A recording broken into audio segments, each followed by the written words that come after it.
Diría que el problema del miedo es que te paralice, ¿no? O sea, cuando te paraliza y no sabes qué hacer y no haces nada al respecto. Por eso luego los proyectos de la escuela dejamos que se nos vengan encima, ¿no? Y la entrega, y por eso amanecemos para la Sí. entrega, porque dejaste, no es que no había tiempo, es que lo dejaste. Todos, creo que 100% aprendimos de fallar. No Sí. fallas, y primero fallas y fallas más en la escuela y con cosas más sencillas y vas aprendiendo y la escuela se va poniendo Que más no te difícil, cuestan.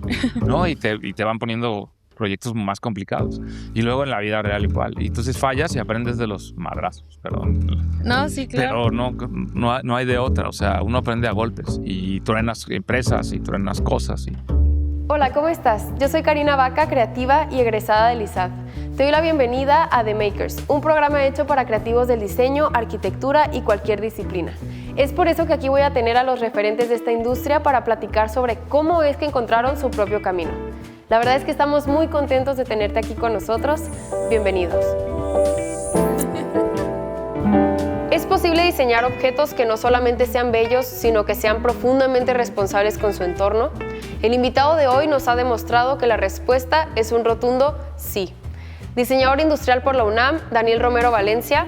Encuéntralo también en Instagram como @Daniel_Romero_Valencia.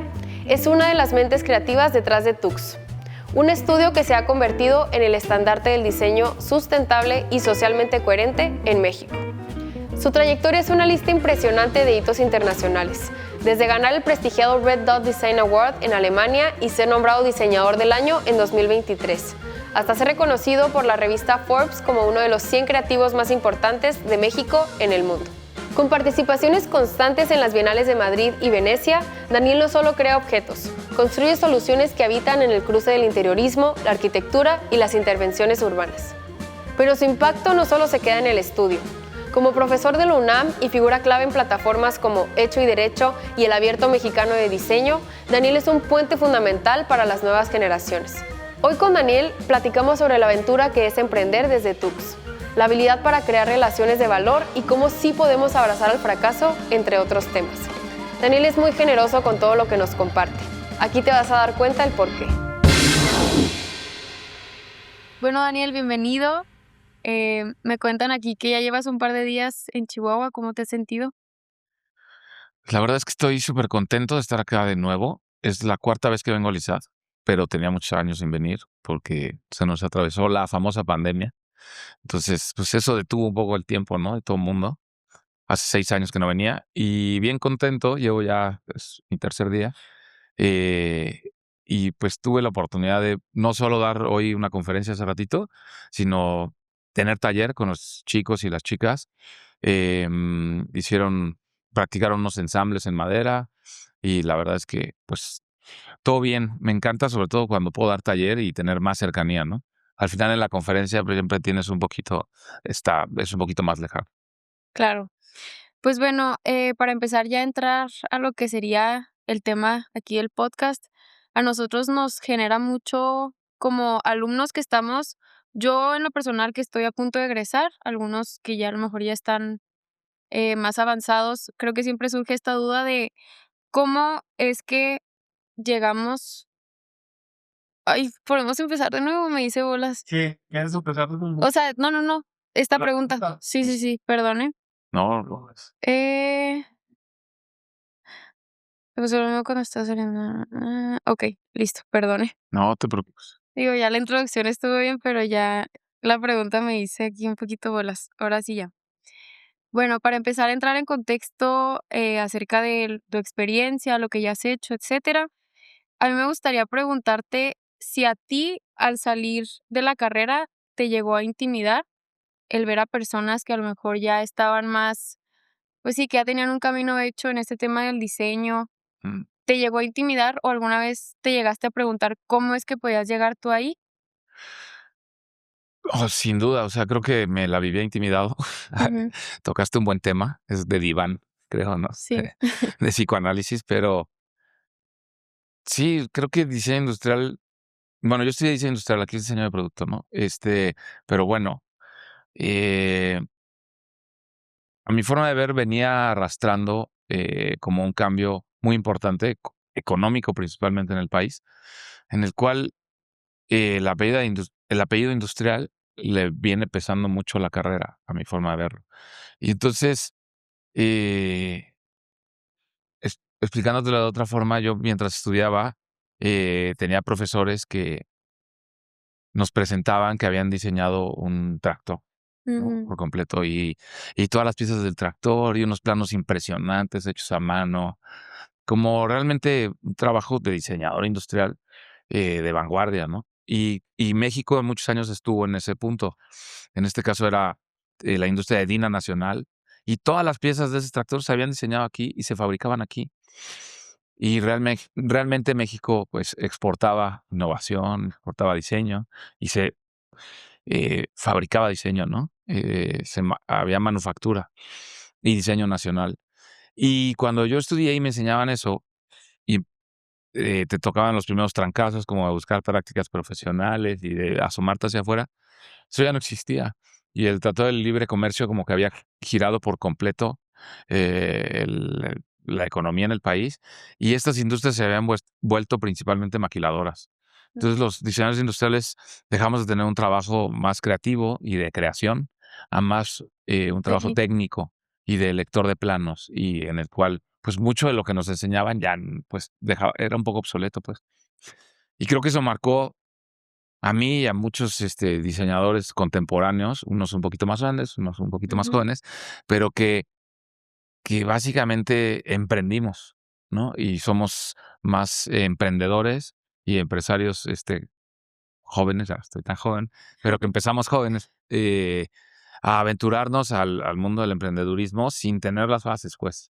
Claro. Y creo que fue más una necesidad que, que realmente hacerlo también por gusto, y que porque yo en la carrera pensé siempre que iba a tener mi propia empresa, pues, Ujú. sino en Porque eso respuesta fue un lo que poco a la supiste. realidad nacional, ¿no?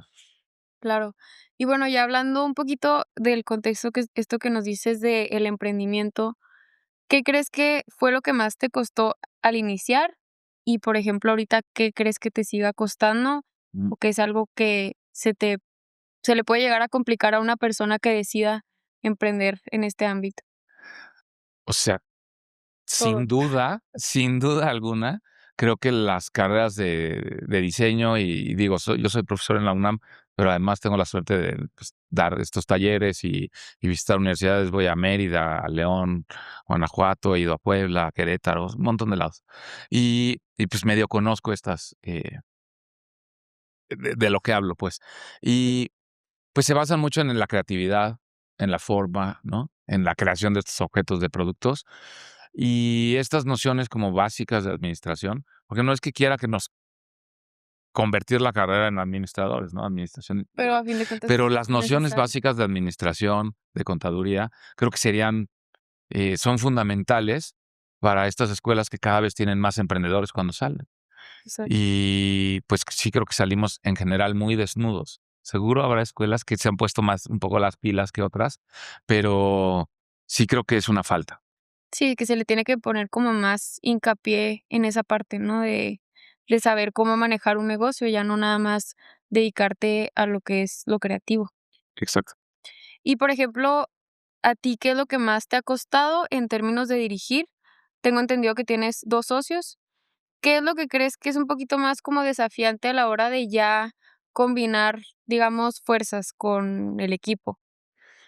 Em, Creo que sin duda equilibrar el tema administrativo como la base de cualquier negocio, pues.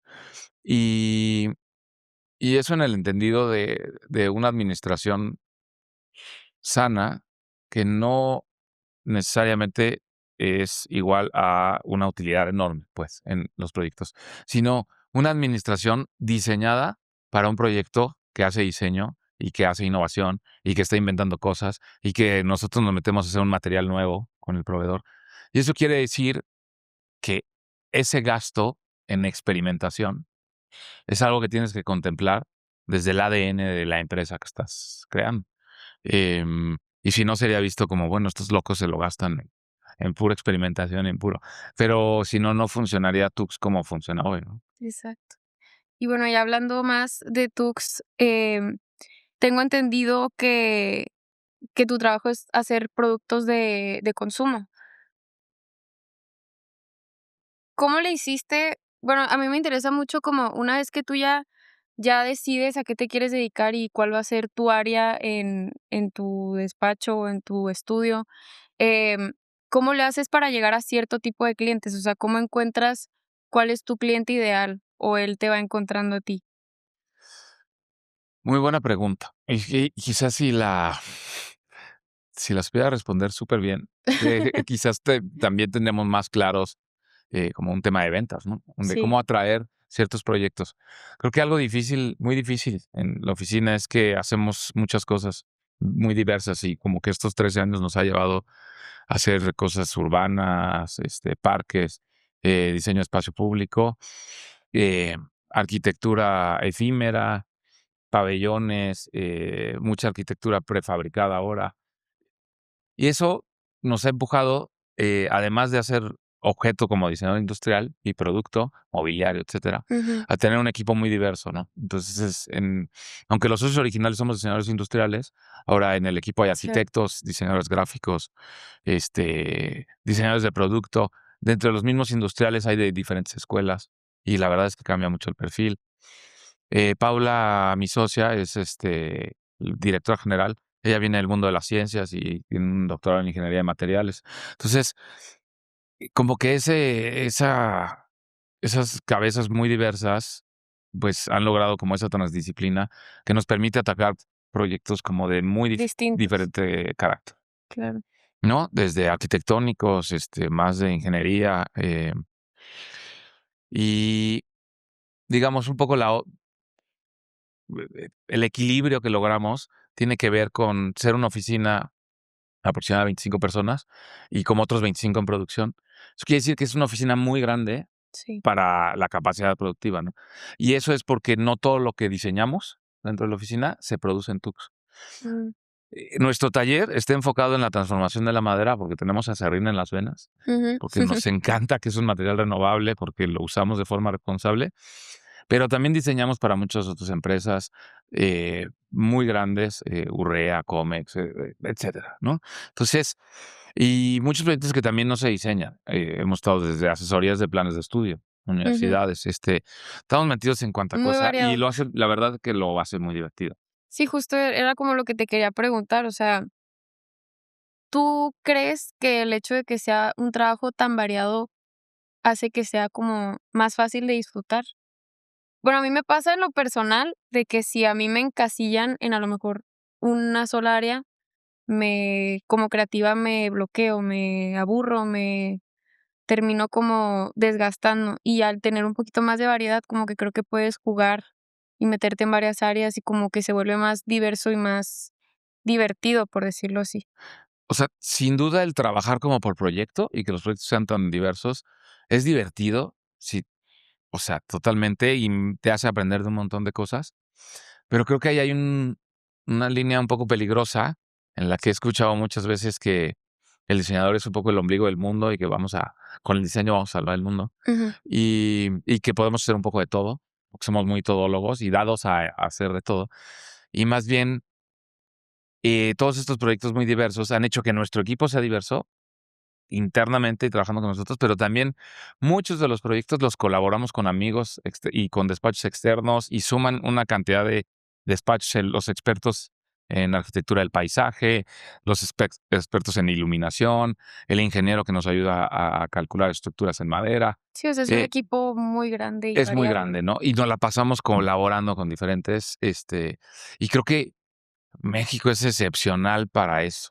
Creo que en general somos muy abiertos, lo que platicábamos un poquito ahorita. Exacto.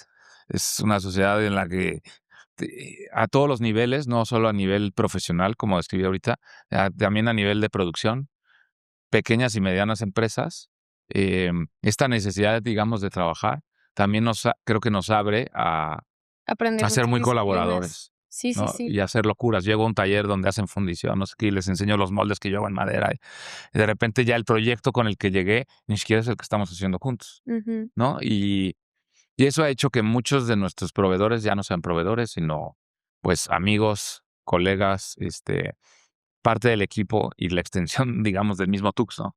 Sí, es lo bonito de Bueno, a mí es algo que me gusta mucho del área creativa, o sea, que precisamente, pues, se ensamblan muchas personas. Aquí, por ejemplo, llegamos a hablar el día de ayer, de la importancia de saber integrar a distintas áreas precisamente en tu equipo. O sea, a veces nosotros en nuestra carrera nos enfocamos en que nosotros tenemos que sacar el trabajo adelante, cuando en realidad se tiene que hablar más de la colaboración entre distintas partes. Sin duda pienso igual. O sea, la colaboración creo que es el único futuro, el intercambio de información. Em, Uno de los proyectos que presenté hace rato en la conferencia, el Pabellón Cultural Migrante, hasta, o sea, con la idea con la que se concibió, de poder replicar fácilmente, que lo pudiera hacer casi que cualquiera, siempre ha estado como disponible en línea, así que lo puedes, digamos, imprimir y cortar tú.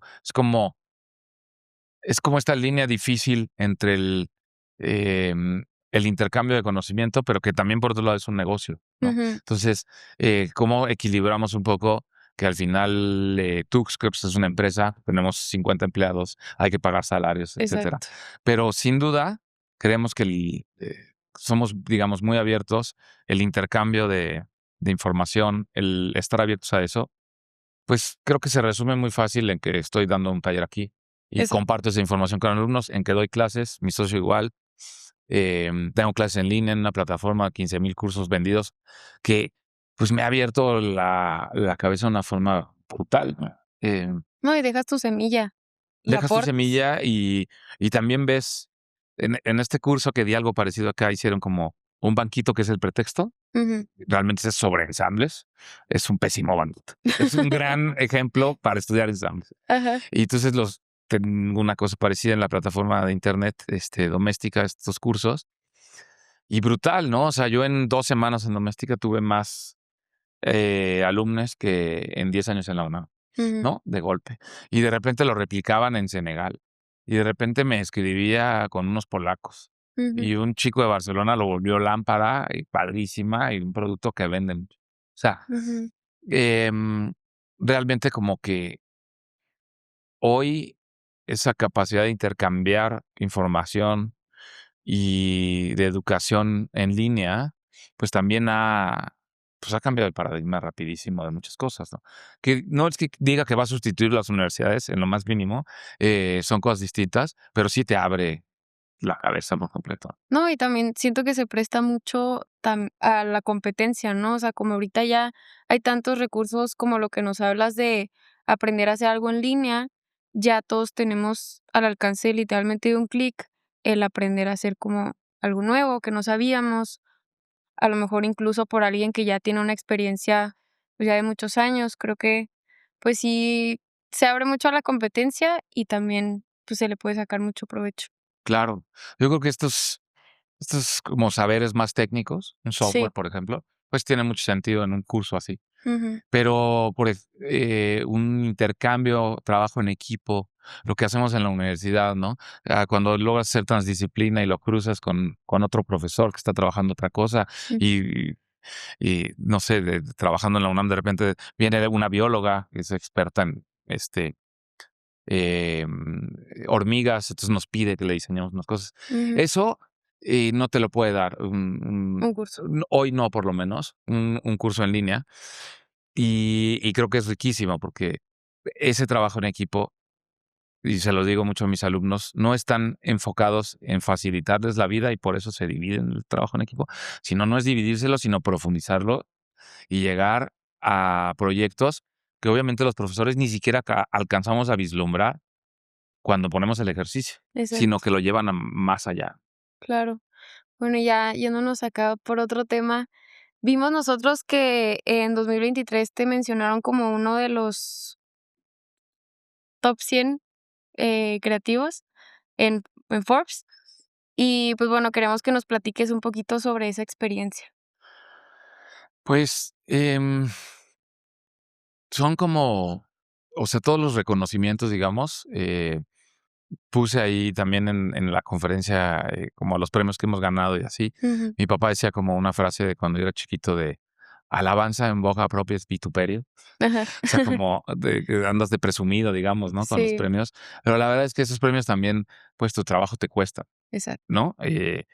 Y al final también vivimos un poco de eso y de moverlos y de que la gente los conozca y que nos conozcan. Em, y al final es una forma, ¿no? Y siempre, de una u otra forma, pues son premios que se agradecen.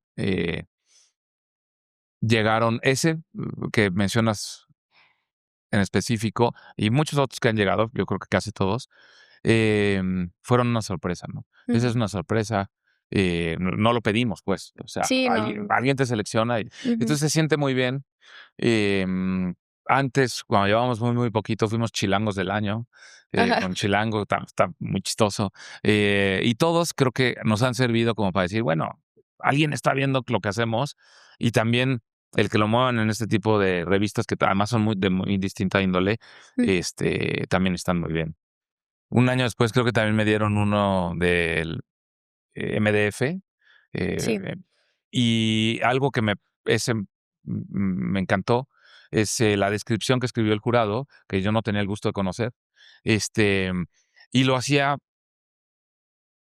no a Tux, sino a mí personalmente, y hablaba mucho del trabajo de Tux, pero la mezcla con mi trabajo en la academia dando clases y talleres, y como que alcanzaban a ver eso, y eso es lo que premiaba. Y entonces fue como, pues, muy grato para mí porque sí me rompo, digamos, el tiempo, no me da la vida Sí, entre corro al estudio, corro a la universidad, mis hijos, etcétera.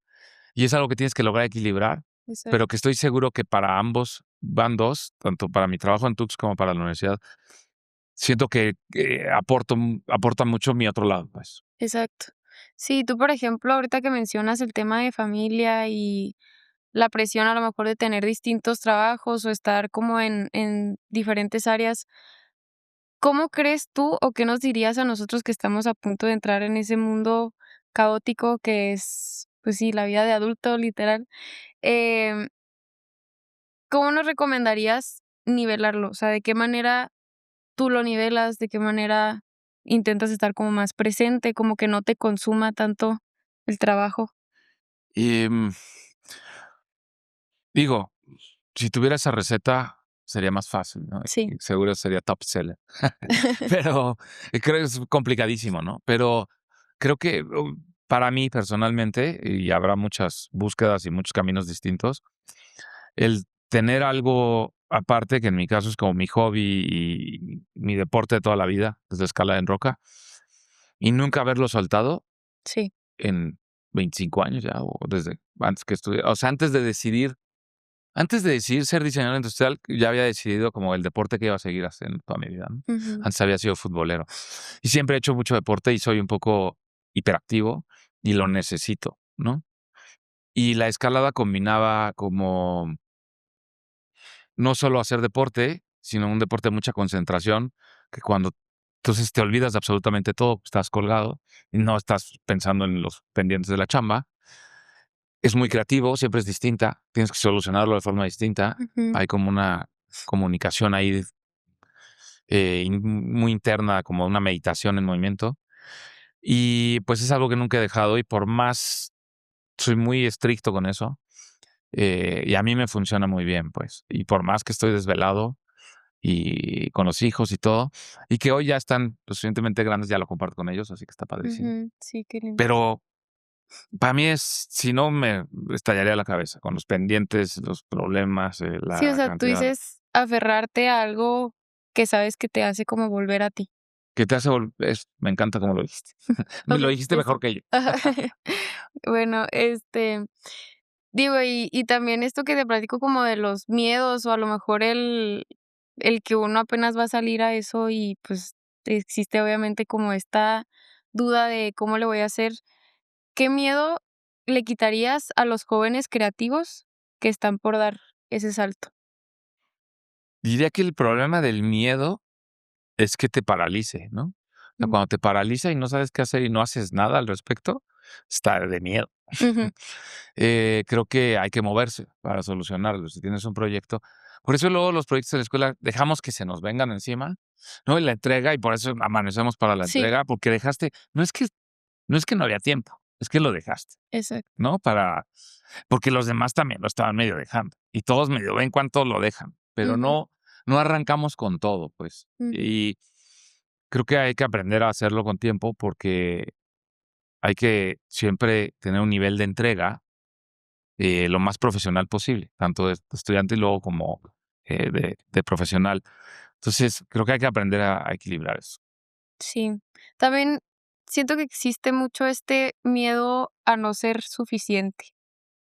O sea, ahorita lo platicábamos, hace un ratito, como que siempre existe a la hora de ya salir al mundo, como que nos creamos esta propia idea de que: "Ay, es que no soy suficiente, ¿por qué me van a contratar?", o "¿Por qué alguien va a voltear a ver mi trabajo?". O sea, ¿cómo tú dirías que se rompe ese, pues sí, como ese miedo, digamos, también es un miedo? Pues todos, creo que 100% aprendimos de fallar. No Sí, fallas, y primero fallas y fallas más en la escuela y con cosas más sencillas y vas aprendiendo y la escuela se va poniendo que más no te difícil, cuestan. ¿no? Y te van poniendo proyectos más complicados. Y luego en la vida real igual. Y entonces fallas y aprendes de los madrazos, perdón. No, sí, claro. Pero no hay de otra. O sea, uno aprende a golpes y truenas empresas y truenas cosas em, y no hay otra forma, pues. Y justo es aventarse a perder el miedo, que no te paralice. Exacto. Bueno, también otra de las dudas que nos había surgido es, ¿tú cómo le hiciste para hacer, digamos, conexiones? O sea, ¿qué crees que es más importante? ¿Las relaciones, salir al mundo, conocer gente o también tu portafolio? O sea, que tu trabajo hable por ti, que la gente te reconozca por eso. ¿A qué nos recomiendas que le demos más prioridad? Uy, también es una excelente pregunta, ¿eh? Em, y pues creo que tendría que ser ambas, ¿no? Y equilibrarlas. Hay que salir, hay que demostrar. eh, Creo que podría tener 1000 ejemplos. Y yo fui ese caso. Yo fui el de empujar y salir y hacer, sin ni siquiera tener el portafolio listo. Platícanos. Yo estaba haciendo mi tesis y hice una tesis como más teórica porque me gustaban los temas de sostenibilidad. Hice una investigación. Creo hoy que era suficiente para recibirme. Ujú, Teórica, ¿no? Sobre materiales preferibles para el medio ambiente. Y como buena escuela de diseño, y en la UNAM y sobre todo una escuela con esa tradición, creo que han empujado siempre todos a que acabe en un ejemplo de producto. ujú. Y entonces a mí me empujaron un poco mis asesores a, está muy bien la investigación, ahora haz algo. Yo no quería porque sentía que no iba a ser suficiente. O sea, yo sentía que estaba muy padre la investigación, pero un ejemplo iba a ser poca cosa. Sí. Así lo veía. Y me empujaron, y entonces había uno de los famosos concursos de diseño, uno en Guadalajara de inmueble.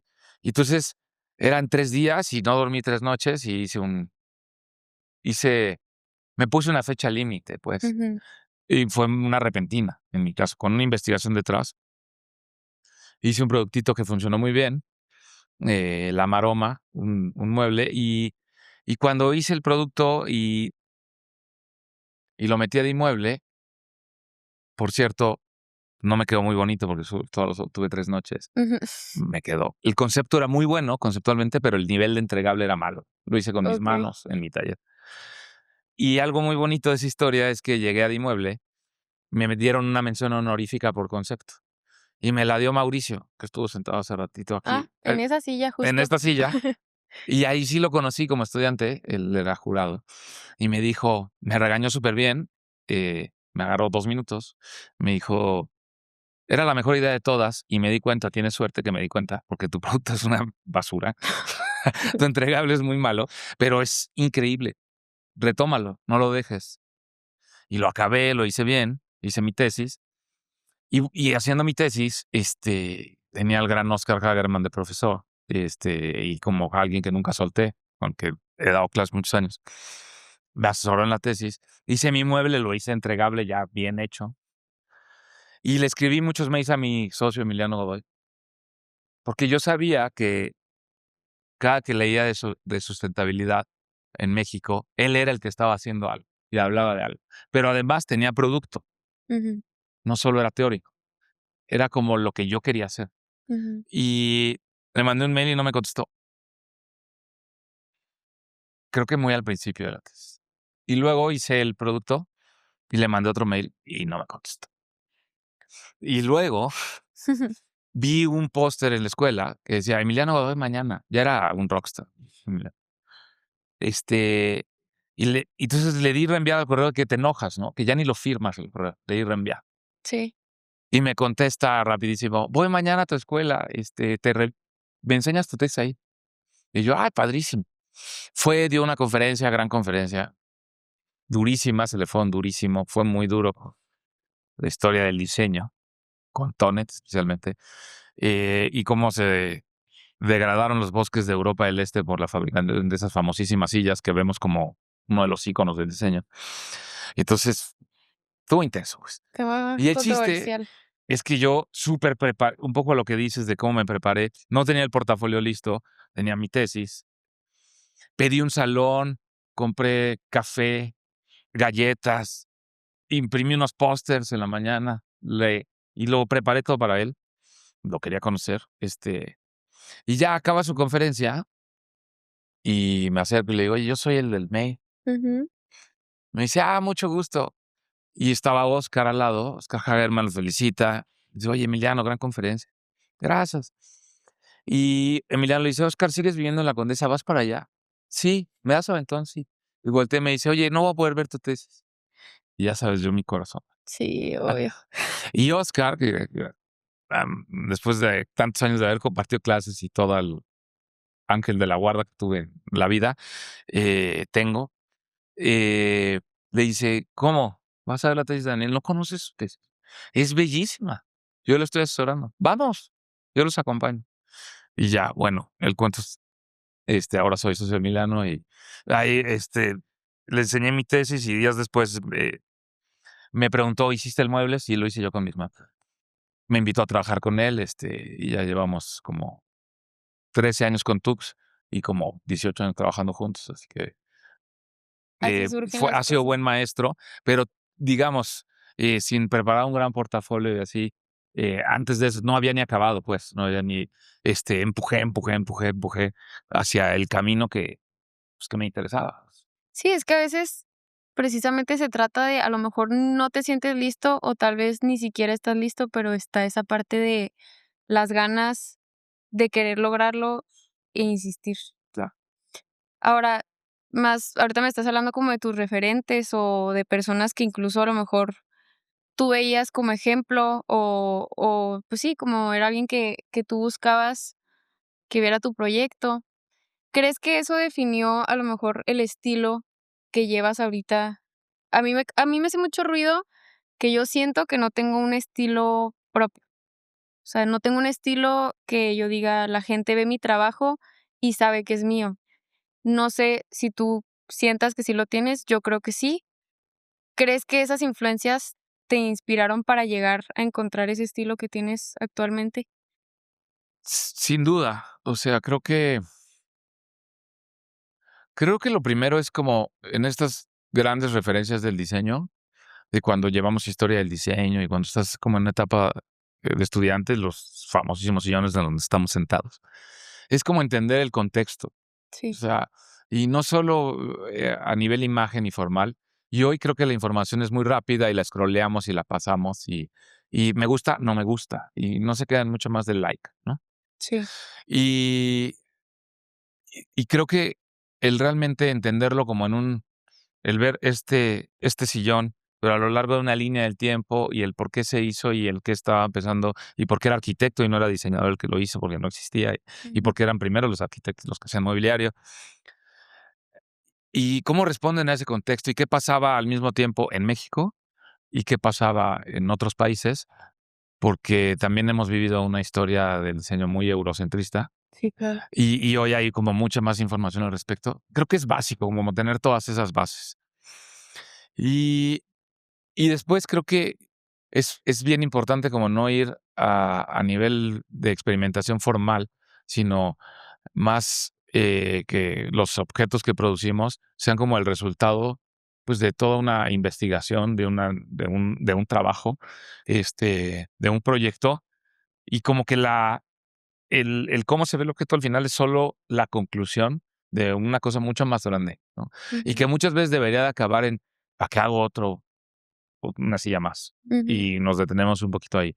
Y quizás es raro que lo diga un profesor que da la clase Ajá. de ergonomía y mobiliario, pero sí detenernos un poco antes, ¿no? Entonces, mucha de esa estética como tal, seguro viene muy influenciada de Emiliano y seguro viene muy influenciada de diseñadores antes, ¿no? De que trabajan la madera de forma exquisita, como muchos daneses, ¿no? Seguro, tenemos grandes ídolos, todos nosotros, o por supuesto de Oscar Hagerman, y podría mencionar muchos más, pero creo que, y quiero pensar, está muy influenciada por la capacidad de producir hoy a través de maquinaria de tecnología global, como los CNCs, que te permiten una exactitud brutal a la hora de fabricar y muy rápida, muy eficiente, con un uso muy responsable de los recursos, pero siempre mezclado con que estamos en México y hay una mano de obra brutal, Ujú. increíble, y entonces por eso muchas de nuestras sillas son muy fáciles de armar, salen del robot, pero están tejidas a mano y tienen 12 manos de tejido. Y entonces, ¿cómo trasladamos ese lujo y entendemos el lujo de los productos que hacemos con todas estas capacidades de los artesanos mexicanos? Entonces, seguramente la conclusión de todo eso sí da una estética eh, un poco que pues te empieza a dar y empiezas a decir, eso seguramente lo pudo haber hecho Tux. Pero tú dirás, no es una estética o sea, no, el fin no es que sea estético, sino su funcionalidad y todo el contexto, y eso termina traduciéndose en algo Sin duda, o sea, creo que no es lo primero que buscamos, exacto. pero también diría que sin duda estamos en una pelea con el diseño feo, horrible, Ujú. incómodo, tóxico, ¿no? Y con que se pueden hacer las cosas de forma distinta. El parque que hicimos de Tlaxcala, un poco lo platicaba en la conferencia, eh, es mismo presupuesto con el que se hacen todos los parques, de que compran los mismos juegos de colores primarios, como si todos esos colores primarios respondieran a los colores de De su Chihuahua, alrededor. ¿no? O sea, ¿por qué? Y que además que con los mismos presupuestos puedes diseñar algo es profeso de los juegos tradicionales de los niños de ese lugar. O sea, Pero mejor pensado, o sea, a lo mejor integrando, no sé, colores del desierto. sin duda. Invítenme a las jornadas del desierto, ¿no? Sí, sí, sí. Bueno, otra pregunta. Tú al momento de querer integrar a alguien a tu equipo o buscar a alguien para que se una, ¿cuáles son las cualidades que buscas en esas personas? Sobre todo, no sé, tú si trabajes con recién egresados o haya practicantes o ese tipo, ¿qué es en lo que te fijas más allá de lo técnico? Otra buenísima pregunta. Vamos bien. este, Creo que, bueno, en Tux nos funciona muy bien que entren practicantes y desde, digamos, pues muy jóvenes, no necesariamente practicantes recién egresados. Cada empresa es un mundo, una locura. Entonces, el que puedas como acabar de formarte, porque siento que las escuelas de diseño, y una vez más estoy hablando un poco desde mi perspectiva, que yo vivo, pero te enseñan muy poquito de muchas cosas, es muy variado, pero no eres experto de nada. Ujú. Y entonces todavía no estás como muy listo para. Y además de eso le sumas a que cada empresa pues tiene su propia locura, su manejo de archivos, cómo les gusta a los socios y a los que dirigen, digamos, el cómo se trabaja ahí. Entonces, los principios de la empresa, etcétera. Y eso lleva a un aprendizaje. Entonces, funcionamos mucho con prácticas, con recién egresados, aunque también hemos contratado muchas veces diseñadores con experiencia porque los proyectos lo ameritan y Claro, hemos como crecido. Em, Tengo que decir que me ha sido fácil porque al ser profesor, nada mejor que no ver un portafolio, sino conocer a alguien durante un año. exacto. Entonces hay muchos diseñadores de la UNA. Eh, Emiliano también ha sido profesor muchos años, los últimos años del TEC de Monterrey. Entonces también siempre hay gente del TEC, siempre hacen prácticas los del TEC. Eh, Históricamente tenemos muchos diseñadores de la UAM, Xochimilco, son universidades públicas. Tengo excelentes anécdotas para contar rapidísimo. Un chico que trabajó con nosotros que llegó por el Abierto Mexicano de Diseño, era practicante, ni siquiera con nosotros, ¿no? Sino con el Abierto. Llegó, tocó la puerta y dijo, oigan, yo vengo, voy a hacer mis prácticas. No cobraba un peso. Llegaba absolutamente sudado. Esa época Tux estaba en las montañas. Fue nuestro primer local. Era lejos.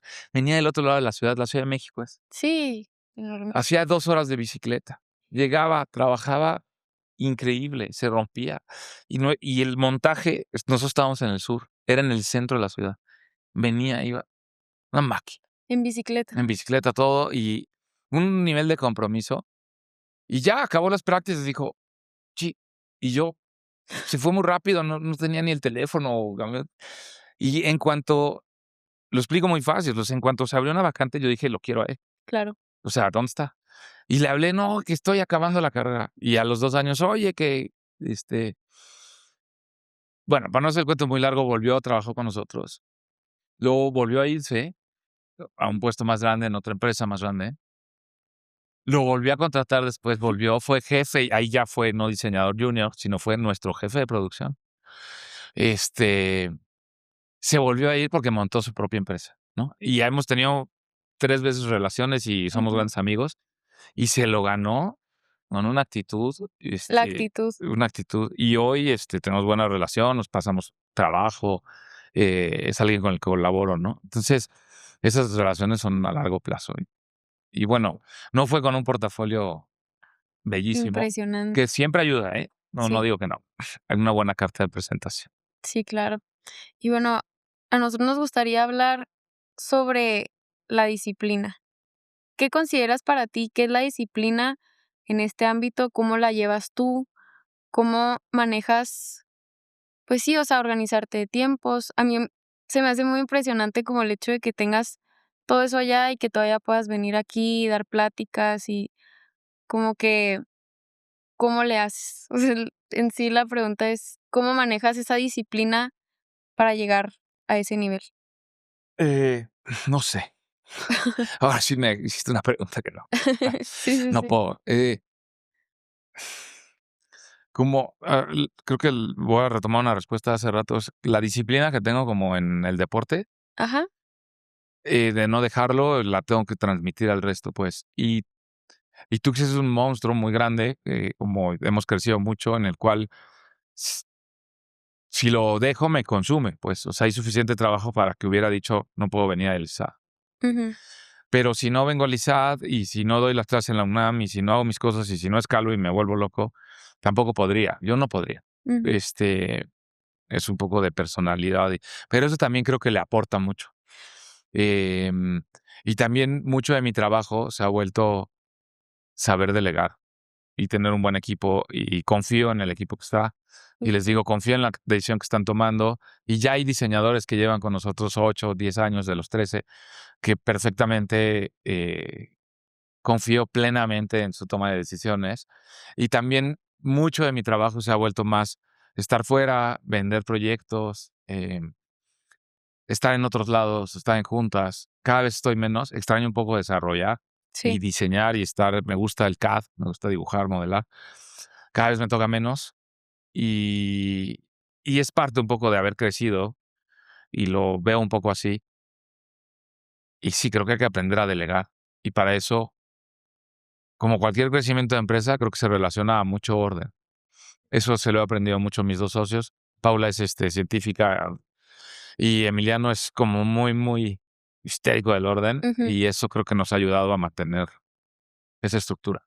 ¿Tú te consideras como una persona ordenada o crees Creo que que no tanto? era muy desordenado, creo, o desordenado, Ujú, ¿no? Y mi socio y mis socios son muy ordenados.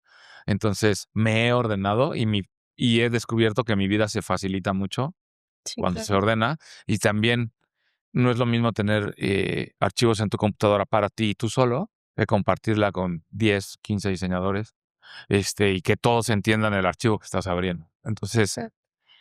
creo que es una necesidad básica cuando creces como estudio, dice.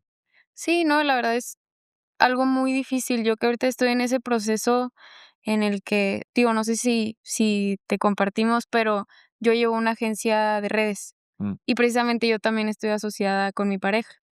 Digo, la verdad es que tú me darás la razón, pero creo que se lleva una mejor comunicación, se lleva como una hay mucha más confianza, o sea, como que siento que se pueden delegar muchas más cosas porque tienes la confianza de que esta persona también tiene la misma entrega en el proyecto que tú. Pero a lo que voy es, a mí me cuesta mucho precisamente el tema de saber soltar las cosas, o sea, el saber delegar, quitarme responsabilidades. A veces yo siento que me cargo mucho de proyectos que perfectamente pudiera, pues sí, desplazárselos a otra persona o confiar en que otra persona lo va a hacer igual o incluso mejor que yo. Pues sí, o sea, justo creo que en aprender a delegar es como ser muy autocríticos, ¿no? Em, en el que van a salir cosas mal, Claro. como también salían cosas cuando lo haces solo.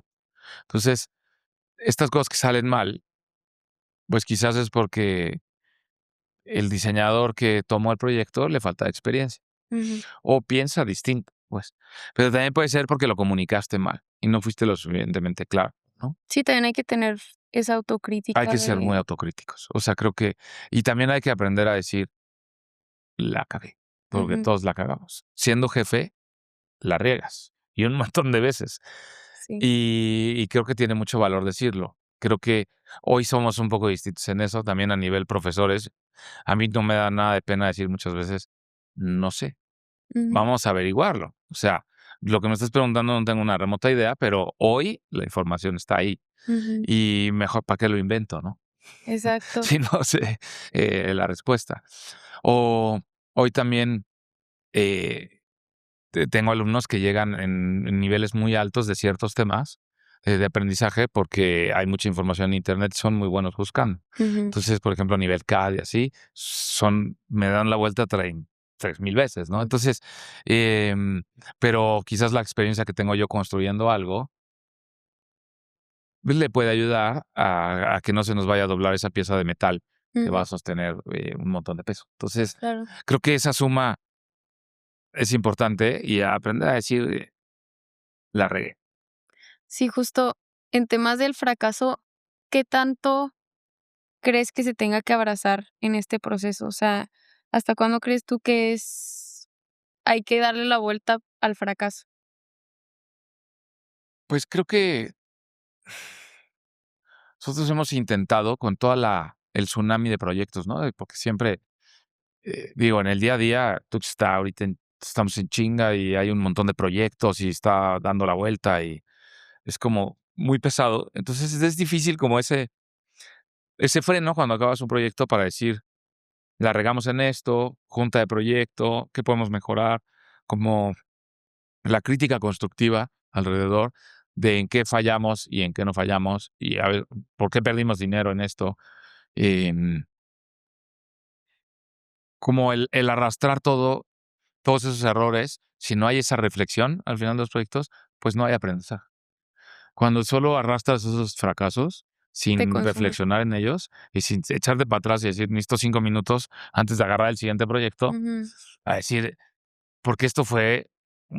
Y a veces el proyecto sale bien, al final, pero te rompiste la cabeza, ¿no? Entonces, ¿cómo hacemos la siguiente vez para hacerlo bien con menos estrés ujú, alrededor, no? Porque creo que son carreras muy estresantes en sí, tiempos. claro. Creo que es muy cultural mexicano, latinoamericano, de que todo es para ti y que no respeta, muchas veces agarras el trabajo y no respetamos los mismos tiempos, ¿no? No se puede Sí. hacer en tan poco tiempo. No, y ahorita sobre todo que todo va tan rápido, o sea, las tendencias, la gente, pues sí, o sea, como todos andamos a gorro, como que todo mundo te pide todo para allá, lo quiero para mañana. Y sí, pues es algo cansado, algo estresante, siento que sí llega un momento en el que te bloqueas y que existe, pues sí, Claro. sí, o sea, ya te supera a lo mejor el trabajo y no puedes desempeñarlo de la manera que te gustaría. En ese tipo de cosas, me gustaría saber si ustedes implementan como novedades, como lo que es la inteligencia artificial. No sé si la estén incluyendo ahorita en su programa o si lo usan como herramienta. ¿Qué alcance tiene en su estudio si es que sí la usan?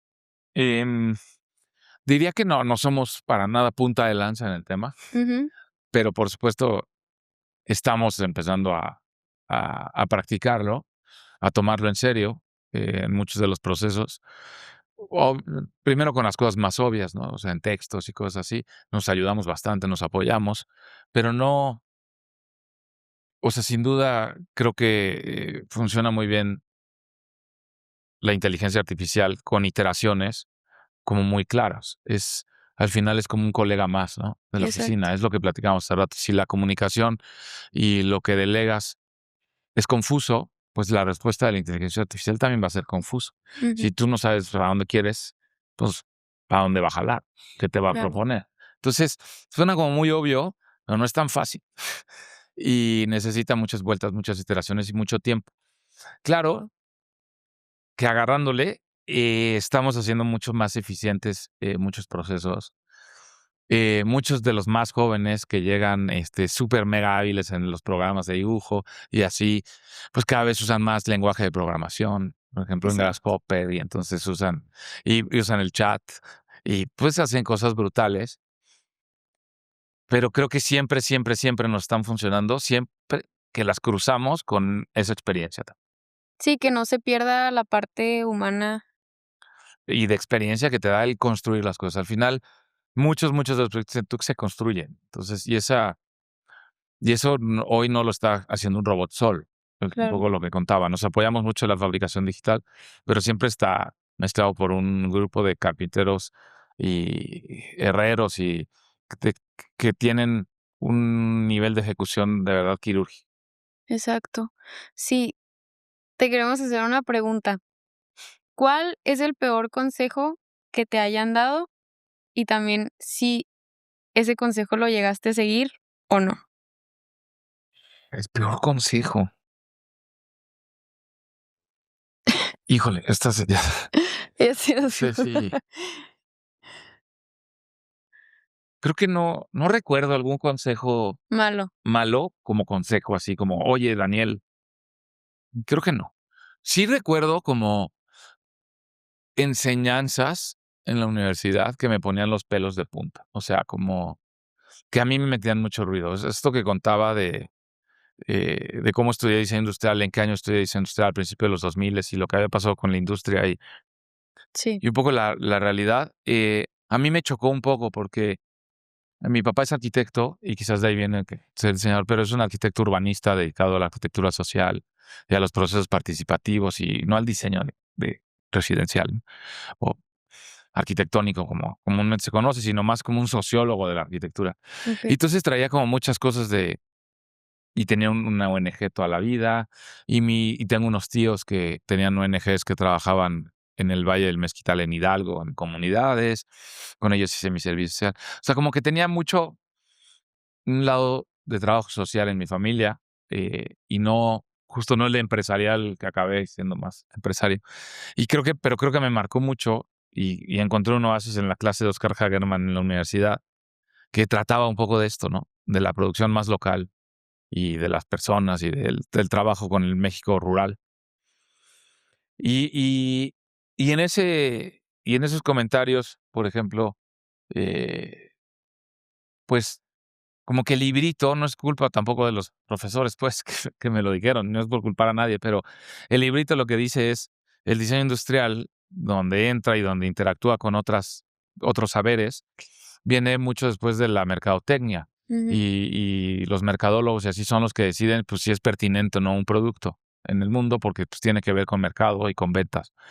Y entonces, híjole, el diseñador industrial que tiene un montón de capacidades de resolucionar problemas y problemáticas muy complejas, si solo lo ves desde el punto de vista como de ganancia monetaria y de que un producto gane por costo, Le quitas la se empieza parte. a volver súper peligroso, porque para que un producto sea competitivo en un Walmart, pues muchas veces es a costa de algo.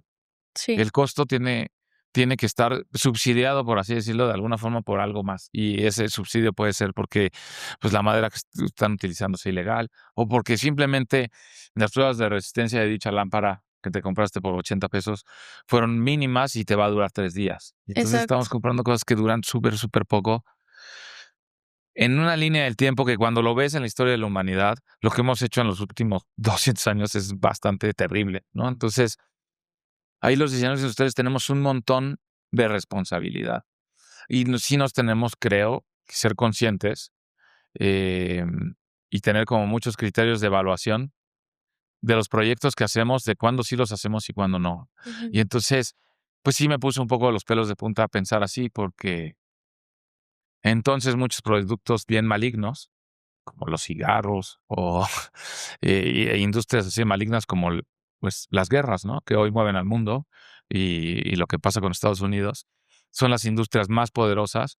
Y entonces una AK-47 o el diseño de una bomba, pues sería medido como algo súper exitoso. Ujú. Y es pues, No, absolutamente y es algo dañino, que ¿no? realmente sí pasa. O sea, la gente no mide a veces, por ejemplo, lo que pasa ahorita con la sobreproducción y las compras que hacemos porque son, pues, más baratas, no medimos el impacto que tiene tanto ambientalmente como incluso nuestra vida, o sea, cómo se desarrolla nuestra vida con algo que tú puedes invertir que te va a durar muchos años, así compras algo efímero, Claro. que es lo que está pasando ahorita precisamente con el diseño. Sí, y es a muchos niveles de diseño, digamos. Es el diseño textil está muy metido, el diseño de moda, el diseño gráfico, el industrial, en Todo. todos, por donde lo veas, generamos muchísima basura y sí hay un tema de conciencia ahí.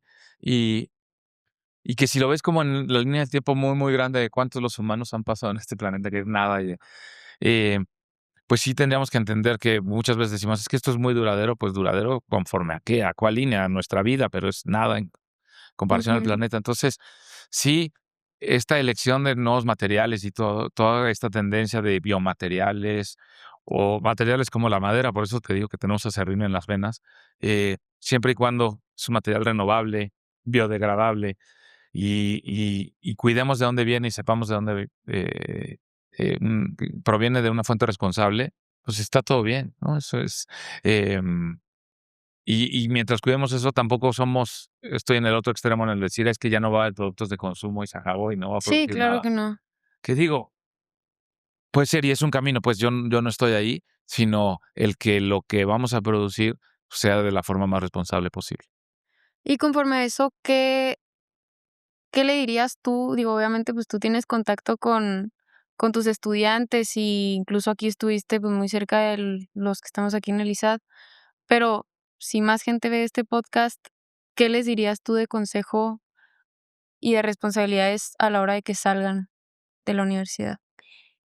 Em, Les diría que hoy hay un montón de información, o sea, cuando empiezas a buscar más profundo en, en Internet, en esta biblioteca increíble que tienen aquí, Ujú. hay una cantidad de información brutal y entonces no se vale decir es que yo no sabía esto, ¿no? Y pues sí, los diseñadores tenemos una responsabilidad súper grande, como los médicos pueden matar a un paciente por una mala decisión, los diseñadores quizás lo hacemos a muy baja escala durante mucho tiempo por decisiones muy graves de usar Inadecuadas. ciertas cosas muy tóxicas, etcétera. Entonces, pues sí, informarnos y saber ser muy responsables de lo que estamos haciendo. Hoy, la verdad es que sí está esa información ahí, pero también queremos todo muy, muy inmediato y eso es un peligro. Em, Alejarse también de solo el diseño, ¿no? El diseño, de los libros de diseño, sino eh, hay una gran cantidad de cosas que te pueden apasionar y de repente ya estás leyendo. Yo empecé por el mundo de la madera y de repente ya estás leyendo sobre plantas y sobre bosques Claro. y que se comunican entre ellos, unas cosas increíbles. Entonces, Sí, o el sea, leer, el abrirte al desconectar un mundo. poco, sí. También quiero decir que creo que ha mejorado un poco eso. Yo he estado un poco en la pandemia, así como, pues, ¿a dónde vamos, no? Ujú. Y el mundo de los influencers y estas cosas que no entiendo del todo. Y hoy tengo que decir que tengo alumnos y alumnas que siento más involucrados, con más ganas. Lo viví aquí en el taller, ayer en el ISAD y así. En su gran mayoría no estaban en el teléfono todo el tiempo, sino estaban Presentes. participando, presentes. Su cabeza estaba ahí, estaban escuchando, estaban aportando. Entonces, me dio un gusto enorme, espero que se haya quedado algo padre, que no es la construcción de un banquito, sino que todo el mundo ensambles alrededor y que eso es parte de un sistema y que los objetos son un sistema muy complejo, compuesto de muchas cosas y que la fuerza, se llama fuerza de ensamble el taller, de fuerza viene de que era en equipo y que si no lo hacen en equipo es muy difícil de trabajar, que los equipos hacen los proyectos más complejos, más fuertes, y del ensamble, ¿no? De estas diferentes piezas y un poco de esta desesperación de ver tantos productos tan inmediatos producidos por CNCs, por láseres, que no funcionan bien porque no ensamblan de la mejor manera, porque el pegamento no les funciona bien. Entonces, Sí, no hay que un a través de cuidado. estos ensambles que enseñé como más mecánicos, más que vienen, digamos, de la tradición japonesa, Ujú, pueden hacer cosas que sean perdurables, ¿no? Y claro. no basura en 2 días. Pues bueno, muchas gracias. La verdad es que sí, muy interesante tu punto de vista, muy buenas anécdotas. Te agradecemos por estar aquí y por darte el tiempo de compartirnos un poquito de lo que ya sabes. Pues no, gracias a ustedes. Yo feliz de compartir en el ISAD. Ya me encanta venir. Tengo ya otros proyectos en Chihuahua, así que quizás tenga que venir más, no solo por el ISAD. Entonces estoy súper contento. Gracias por la entrevista, súper rica y a gusto. Muy bien, no sé si quieras agregar algo más, tus redes, ¿dónde te podemos encontrar? Eh, pues yo soy Daniel Romero Valencia, diseñador industrial mexicano, y mis redes en Instagram se llama Daniel Romero Valencia. No soy tan activo como quisiera, manejo muy mal, seguro me vas a criticar mucho, que eres experta en eso. Lo tenemos muy abandonado. Y tux.mx, también en Instagram igual. E intentaremos ser lo más participativos posible Claro, en estas redes, en el tema de las redes. perfecto. Pues bueno, Muchas gracias. gracias. Podría seguir por horas con Daniel y con toda la experiencia que tiene. Para mí, lo más... A ver. Podría seguir por horas con Daniel y toda la experiencia que tiene. Para mí lo más importante es entender el equipo multidisciplinario que podemos encontrar en distintas disciplinas. Dime qué fue para ti lo que más te hizo sentido. Házmelo saber en los comentarios y síguenos en Instagram @desiertoisad y nuestro canal de YouTube Escuela del Desierto. Nos vemos en el próximo episodio.